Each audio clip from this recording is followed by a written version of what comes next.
Thanks for joining us on This Week in Health IT Influence. My name is Bill Russell, former healthcare CIO for a 16 hospital system and creator of This Week in Health IT, a channel dedicated to keeping health IT staff current and engaged.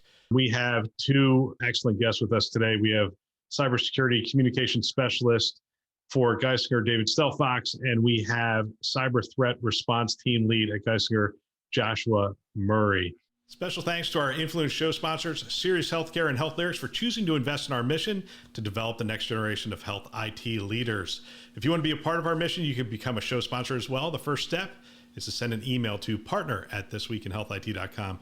I want to take a quick minute to remind everyone of our social media presence. We have a lot of stuff going on. You can follow me personally, Bill J. Russell, on LinkedIn. I engage almost every day in a conversation with the community around some health IT topic. You can also follow the show at This Week in Health IT on LinkedIn. You can follow us on Twitter, Bill Russell HIT. You can follow the show This Week in HIT on Twitter as well. We've got a lot of different things going on, and each one of those channels has different content that's coming out through it. We don't do the same thing across all of our channels. We don't blanket post. We don't just schedule a whole bunch of stuff and it goes out there. We're actually pretty active in trying to really take a conversation in a direction that's appropriate for those specific channels. So we spend a lot of time on this. We really want to engage with you guys through this. We are trying to build a more broad community. So invite your friends in to follow us as well. We want to make this a dynamic conversation between us so that we can move and advance healthcare forward. And now on to today's show. Today, we're going to talk about phishing, and we're specifically going to focus in on phishing around cybersecurity. And we have two excellent guests with us today. We have cybersecurity communications specialist for Geisinger, David Stellfox, and we have cyber threat response team lead at Geisinger, Joshua Murray. Good afternoon, gentlemen. Welcome to the show. Good afternoon. Thank you. I'm looking forward to this conversation. Phishing is still one of the number one ways that health systems get exposed, and number one ways for nefarious actors, I like using that term, nefarious, tend to attack health systems. And Geisinger's had some success on lowering the click rate on phishing emails. And I really want to go into that a little bit with you guys. Before we do that, David, do you want to try to frame the problem of phishing for health systems today? Sure. I mean, I think most people are aware that it's a problem for all of us. I mean, last September, I think it was, there was a report out of Germany that we had the first death that was caused by a cyber attack of a patient. I think that was subsequently determined that wasn't necessarily the case, that the woman was in very poor health and probably would have died anyway, despite the fact that she had to be diverted to another hospital. But I mean, that's sort of the extreme end of the stick there, what we're facing. I mean, right now, also out at Scripps Health in California, they're suffering from a ransomware attack. They lost their EHR. They had to divert some critical care patients. So, I mean, this is the kind of thing that we're facing. Yeah, and I would just add, it's also more of a multi-pronged attack too, right? I mean, phishing, leads to data breaches, but just as David talked about, it also leads to malware and stuff like that. So, it's phishing, it leads to one thing. It kind of opens the door for all the attackers to kind of do what they want, or all the above. We've seen ransomware attacks that were caused by phishing, that not only did they put ransomware on the device, but then they also exfiltrated data, held that for ransom, and/or sold that to other actors also. At this point, I was going to ask you, what does it take to get the mind share among executives? But if they're familiar with what's going on at Scripps, University of Vermont, last year, upstate New York, there was one in Oregon, where the systems lost. I mean, the EHR was down. It was multiple days, if not weeks, of outages and whatnot. This really has mind share today, right? Or is it still an uphill battle to get mind share within the health system? Yeah, I think it is still a bit of a battle, only because the executives have so many other issues on their plate, other things to worry about. They're constantly being pulled one way or another and putting out fires here and there. So yeah, I think some of these stories do help in terms of awareness with at the executive level, but I still think it's something that you need to push with them from time to time to keep them aware, to maintain their awareness. How do you get the mind share? I mean, clearly a healthcare executive has to worry about so many aspects of running the business, caring for the patient's community, growth, those kinds of things. But this is obviously one of many. How do you go about getting the mind share of the executives? There's several ways. I mean, I think for example, our CISO, Steve Dunkel, and our Chief Assurance Officer, Kevin Carestas, they are a conduit to the board, to the executive senior leaders. And so we kind of use them to get things up to the board level. But also, I think really we kind of take kind of a bottom-up approach. So we started our program. I mean, we had a program before, but I can only talk about since I've been here in 2019. We started and we recreated our SharePoint page. We built that up. We got a lot of visibility there.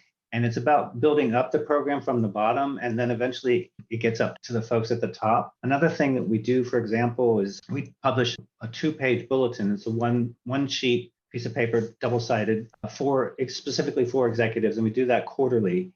And we made a conscious decision to kind of go old school with that. We don't deliver it by email.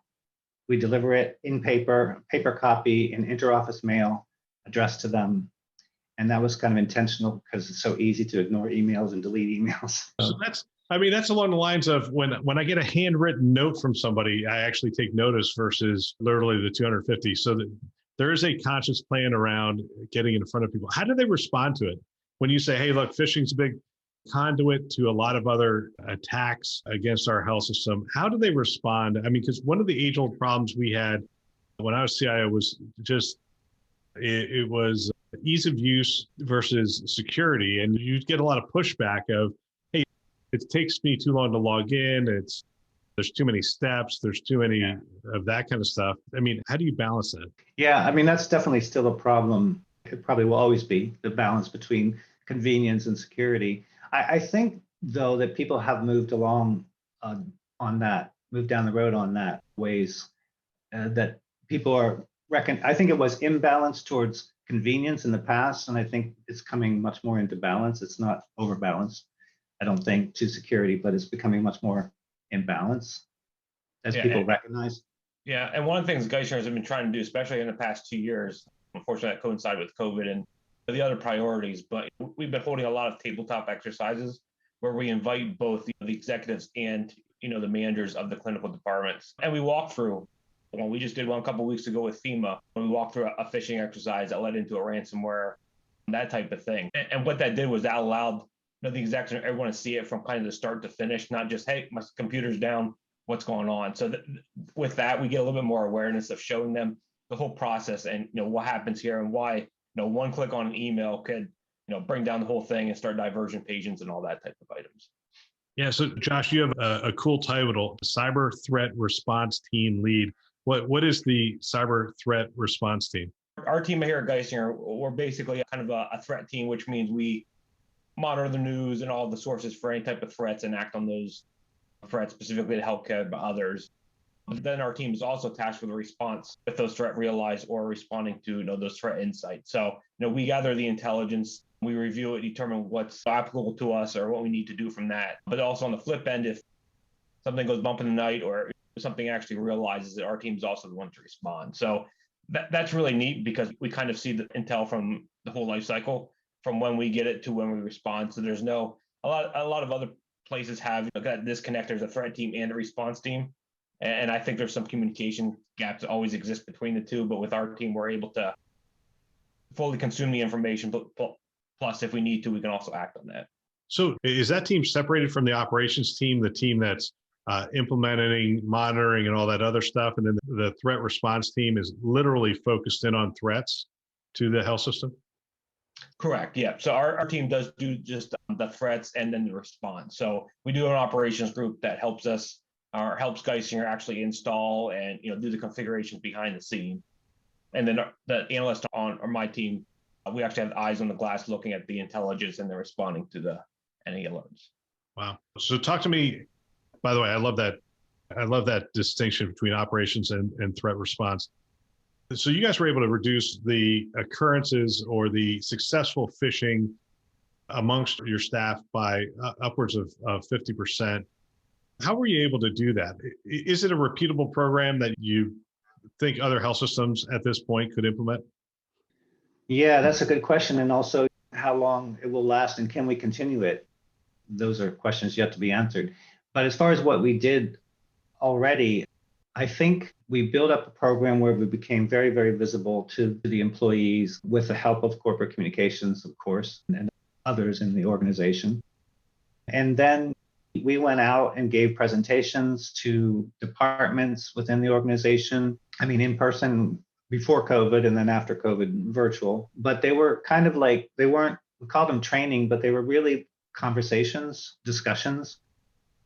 And I was really impressed with how engaged the employees became during those discussions. They weren't just sitting there passively listening, they were asking questions and making comments. And I think that was a huge, huge help to how we managed to lower our phishing click rate. Yeah, I think just to add to that, I think kind of David mentioned was we kind of partnered with them. We didn't walk in with our badges and try to be the policeman, right? We sat down with them and like, here, let's just have a conversation about it. We're on your side. If you click an email, a phishing email, here's what you do. You're not going to get fired. We're not going to come down and do anything like that. It was just more of that candid thing where we partner with the employees and just made sure that we're here to help. We all have one goal in mind, and this is how we're going to accomplish that.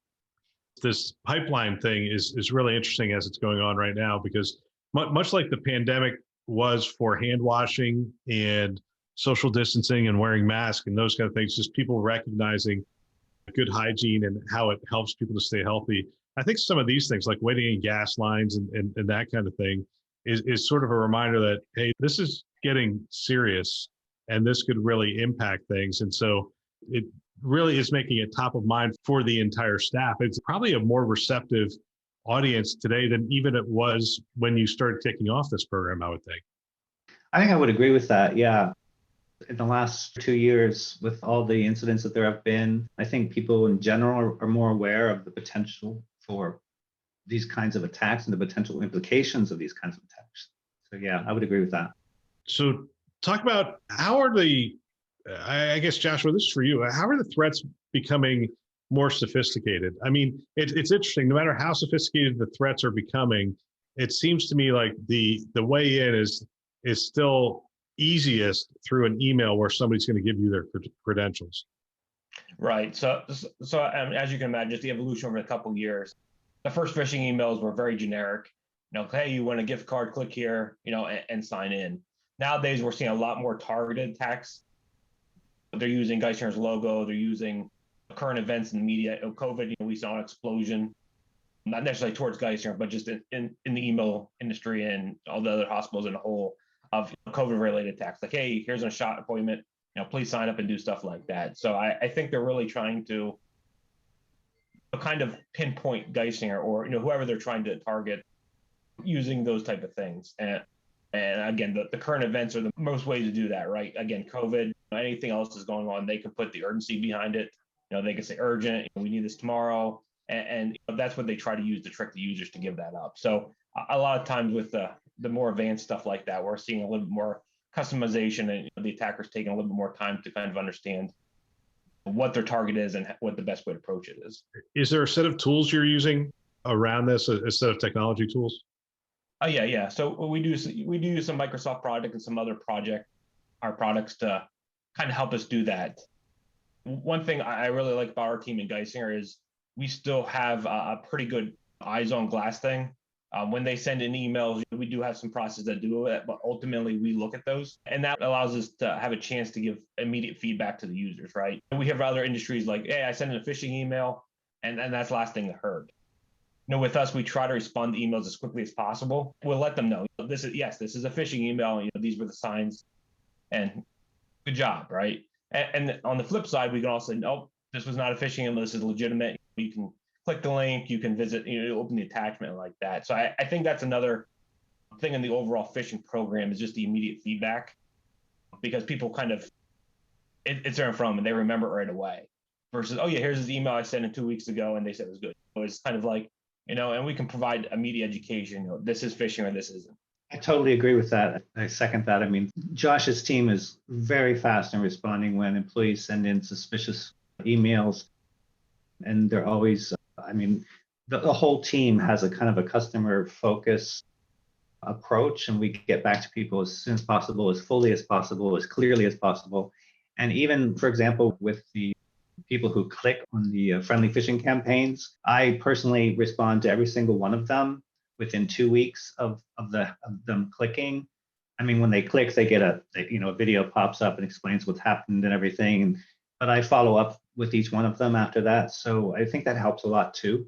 Are there other ways? Is there like other ways to reinforce the behavior? Is there a gamification aspect of it? Is there, obviously you're doing friendly phishing campaigns, so there's ways to reinforce it that way. You're not just waiting for an attack to happen to reinforce it. What are some of the ways you are reinforcing the behavior of the staff?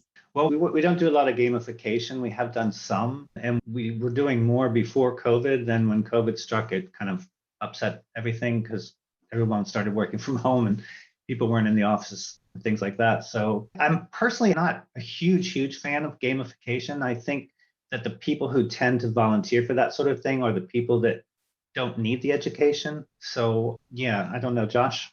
Yeah, I would just add on that, especially in the healthcare world. I mean, all the nurses, they don't normally sit at a computer, read their email, stuff like that. So a lot of stuff we do is kind of on demand, or we draw them into the SharePoint site. David does a fantastic job of publishing articles that are relevant to both Geisinger and the industry as a whole. And we relate that to the employee's personal life. So anytime there's any type of scam or breach, we kind of break it. Like, this is how it affects Geisinger.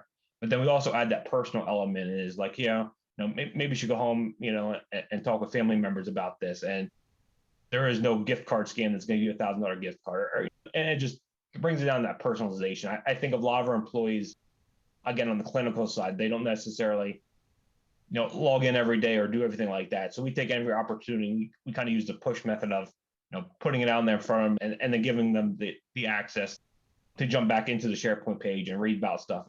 I guess, if I'm a board member at Geisinger, I'm looking at you guys going, hey, this is great. This is great. Good progress. Appreciate what you're doing. This is fantastic. What's it going to take to get to zero? Because that's essentially the goal, right? We don't want anyone to give away their credentials, because that opens up the system. And one of I think the eye-opening things for staff is to recognize they're like, yeah, but I don't have administrative access to anything. I don't have whatever. It really is. Once they get into a system and they're able to get into a remote system, a Citrix or whatever, they're able to break out to that and they're able to access other systems. And I think that was one of the things that was challenging to get into people's heads. It's like, you don't have to be an administrator of the system to help bad actors gain access to our system. If you give away your credentials, that's an opening for them. So I'm a board member. I'm looking at you guys. Hey, fantastic progress. How do we get to 0%? Is that even an attainable goal? I'm not sure myself that that's an attainable goal. That's like perfection. But certainly one of the ways that information that you were just talking about, like the employee doesn't understand perhaps that if a hacker gets their credentials, that they can get into the system and move around.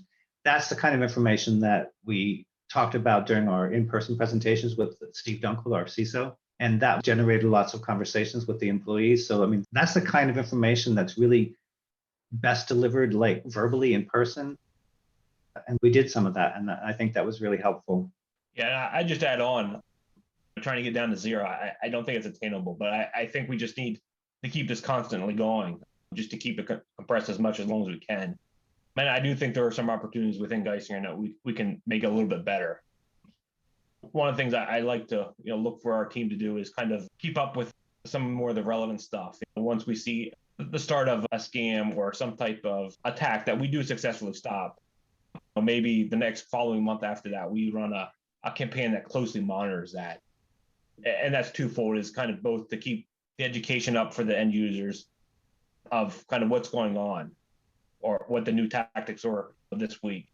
Of course, there's new tactics every time, so it's not going to be just remember this and be good. It's, we try to take a step back and let the employees kind of look at the big picture, right? Like, yeah, this is a bad link, you shouldn't click on it. But before you even think about clicking on that link, you just take a general overview of the email. Do you know who the sender is? Is there anything weird in the subject line or misspellings? Back to those common type steps and just kind of get them at that. So I don't think zero is attainable, but I think by us continuing this process and refining it and just continuing the education where we can, like David said, in person, to remote learning or anything like that, I think it's going to help us compress that even a little bit more. Yeah, I love this concept. I keep coming back to it. I love this concept of threat hunters. What kind of background do threat hunters have? And I guess the question is background, skills, and how do you stay ahead of it? I have a handful of websites for This Week in Health IT, and I get to see the stats of how many times I'm potentially getting hacked every day.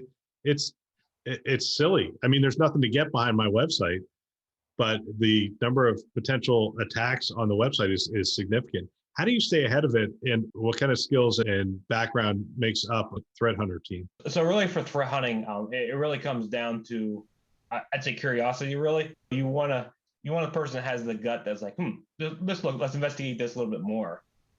But to your point, the information out there is overwhelming. Of course, we focus mostly on healthcare and those type of threats, as that's the industry we're in.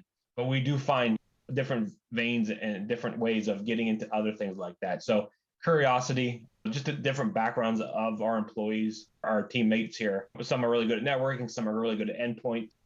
And again, just being able to collaborate as a team on that type of stuff, it's amazing the doors it opens and the information that we get through that. All right. So what's the guidance to other health systems? They're looking at this, they're listening to this, they're saying, look, we're just getting our program off the ground, or we've got our program off the ground, but we're sitting at 10, 20%. What's the guidance you would give them for really moving this forward? I'd love to hear from both of you on that. Go ahead, Josh. All right, I'll start. I'll probably take most of David's thunder, but I would say the biggest thing is to, of course, get executive support for it. We kind of talked about how we did that within Geisinger, of just kind of going up the ladder and that type of thing. But the other thing I really think is the biggest two portions of a program is our friendliness approach, I'll call it. We're not known as the enforcers, or, you get sent to the ISO's office, like similar to the principal's office, right? It's, nope, we're here to help you. We're all here to maintain the safety and security of the Geisner's data systems and that type of thing. And the other thing I really like, and I think really shows every time, is the immediate feedback we give, whether it be through the phishing campaign itself with a short video. I mean, it's like, David, I think it's 30 seconds or so. It's very short, just gives you what you need. It's not, that long. But also when you send in or suspect real phishing emails, again, my team will respond and we'll say yes or no, and then we'll provide a little bit more context of, nope, I mean, yes, this is phishing, there's links, misspellings, and that type of thing. And I think all those three things kind of work hand in hand, and that really gives the employees a program that it feels like we're partnering with them and not against them. Yeah, I think that's very well said. And I mean, I will add that the only thing I guess I might add is that in addition to the whole non-punitive approach, friendly approach that we take to it, we also do a fair amount of work in terms of putting out information to help people in their home lives and in their personal lives with online safety. So whether it's online safety tips for shopping, whether it's scams that are nothing to do with Geisinger whatsoever, but scams that are circulating that we happen to know about, we put that information out. So we come across as trying to help people, not just trying to make them adhere to our policies and procedures and whatnot. And I think we are really trying. It's not that we come across that we really are doing that, but right. I think that really wins us a lot of goodwill from the employees. Fantastic. Gentlemen, great progress, and thanks for coming on the show and sharing it. I really appreciate your time. Thank you, Bill. Thank you for having us. What a great discussion. If you know of someone that might benefit from our channel, from these kinds of discussions, please forward them a note. Perhaps your team, your staff. I know if I were a CIO today, I would have every one of my team members listening to this show. It's conference level value every week. They can subscribe on our website, thisweekhealth.com, or they can go wherever you listen to podcasts, Apple, Google, Overcast, which is what I use, Spotify, Stitcher, you name it, we're out there. They can find us. Go ahead, subscribe today, send a note to someone, and have them subscribe as well. We want to thank our channel sponsors who are investing in our mission to develop the next generation of health IT leaders. Those are VMware, Hillrom, Starbridge Advisors, Aruba, and McAfee. Thanks for listening. That's all for now.